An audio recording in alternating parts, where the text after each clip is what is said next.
நிலவுடைமை சமுதாயம் தோன்றி அதன் வளர்ச்சியில் அரசுகள் உருவான பின்பு ஆட்சி செய்த அரசன் நீதி நெறி தவறாது குடிமக்களை முறையாக காப்பாற்றி வந்ததால் அம்மன்னனை மக்கள் இறைவன் என்று கருதினர். முறை செய்து காப்பாற்றும் மன்னவன் மக்களுக்கு இறையென்று வைக்கப்படும் என்கிறது தமிழர் மறை.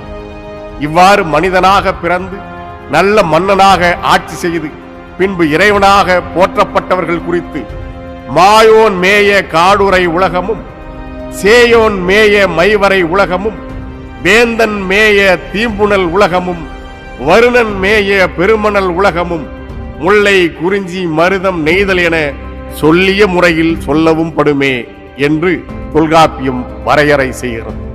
கிபி 19ஆம் நூற்றாண்டில் சிவசுப்பிரமணிய கவிராயர் தாம் இயற்றிய நாம தீப நிகண்டுவில் வேந்தன், மள்ளர், களமர், உழவர் என்ற அனைவருமே பள்ளர் ஆவார் என்றும் அவர்கள் மருதநில மக்கள் என்றும் கூறியுள்ளார்.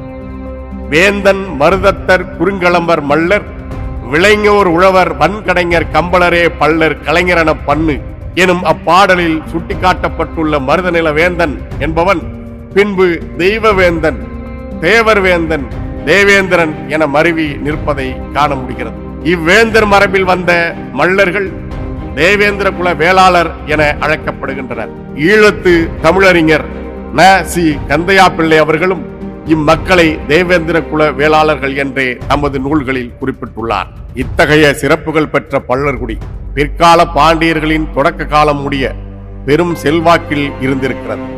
ஆதலால்தான் கிபி 1258 மேற்கொள்ளப்பட்ட ஒரு தீர்மானத்தை குறிக்கும் கல்வெட்டில் மன்றாடி, உவச்சர், பெரும்பேடர், பாணர், பறையர், பறைமுதலி, சக்கிலி, இருளர் ஆகிய பல்வகை குடிகளின் பெயர்கள் காணப்படுகையில் மள்ளர் அல்லது பள்ளர் என்று காணப்படவில்லை.